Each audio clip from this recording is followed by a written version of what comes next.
All right, I will be discussing David Walker's appeal in 4 articles. David Walker wrote the book himself, and he was born in Wilmington, North Carolina in 1785 to a free mother. He would later on move from North Carolina to Boston, where he would marry a lady named Eliza. He had a tragic death as his body was found in the doorway of his home a year after the book was published. There are many speculation of how he died when word got out that people think he got murdered, poisoned, or died by smallpox. I feel as if that he got murdered because of how slave owners did not like the book, and since they didn't like it, then there was a bounty on his head for a $2,000 reward. During this time, slavery was taking place, and the Missouri Compromise was passed, which allowed the state to enter the Union as a free state during this time. When he was in Charleston, he realized that there were a difference in how people were treated between free and enslaved. We see this in today's world because of how people are treated different within their own race, and how people can be treated different based upon their stature, status, how many followers they have on Instagram, play sports, don't play sports, how higher up you do if you're a rapper, entertainer, things like that.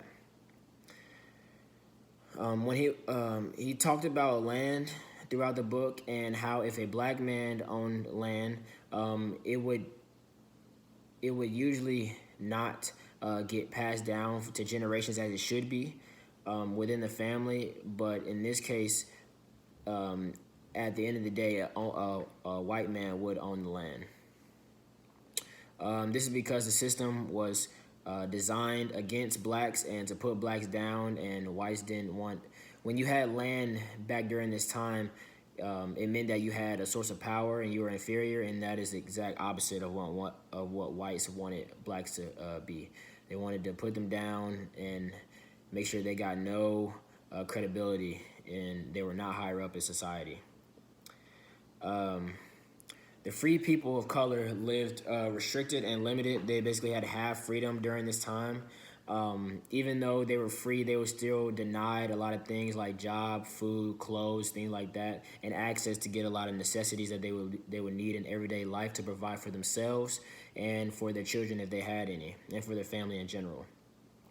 It was also said to be that it was easier to be a slave than a free person, because when you were a slave, you had a master to kind of provide for you and give you clothes and food and things that you would need. Whereas when you were free, you had to kind of make your own way. You had to find your own source of everything, because you were out on your own. You weren't under anybody's responsibility per se, and you had to look out for yourself and your family, and that was said to be harder.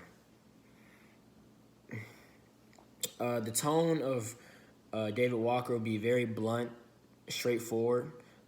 He was real aggressive with his words throughout the book, and you could tell this because he would, a lot of things he would say would be in all caps. He did this to get through to the reader and the audience that he was very passionate and very angry at how slavery was an event and how it was taking place. Even though when he was free, he was still upset that slavery was taking place, and he wanted to do anything that he could to take action and stop it. Throughout his appeal, he will also use quotes from the Bible, saying that white people were going to die for what they did to blacks during the action of slavery. This can also make connection.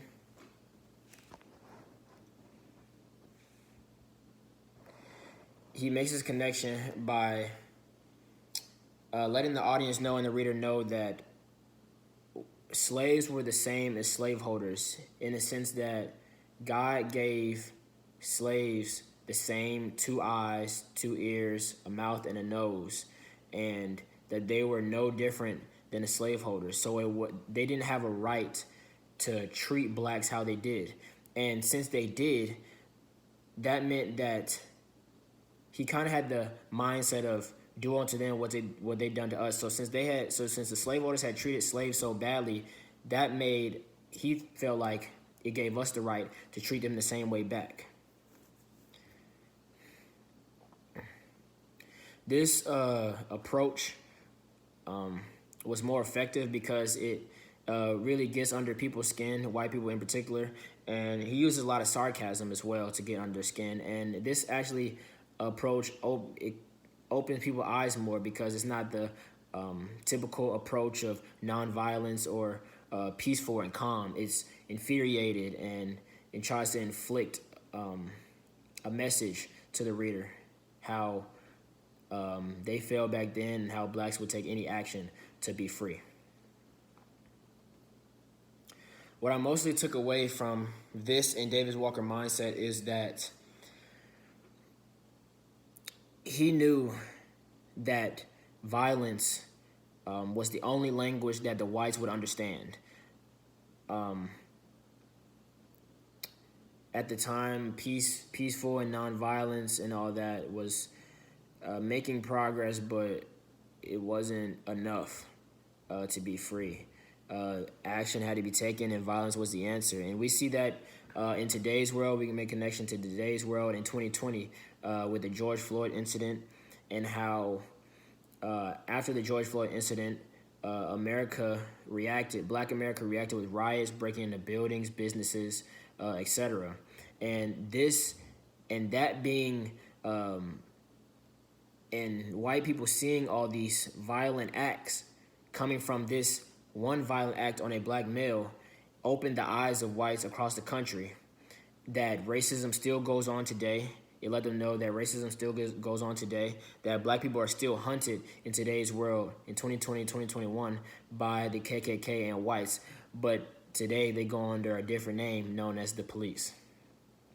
This also can connect to Nat Turner's rebellion. Nat Turner was a preacher. He was a preacher, and preachers are mostly nonviolent and peaceful, but even he knew that just prayer, even though prayer and worship is good and being on the Lord is good, that wasn't enough for progress, that violence had to be taken. And he also made a connection to God because he felt as if God would send a sign and God wanted them to take action and violence against whites.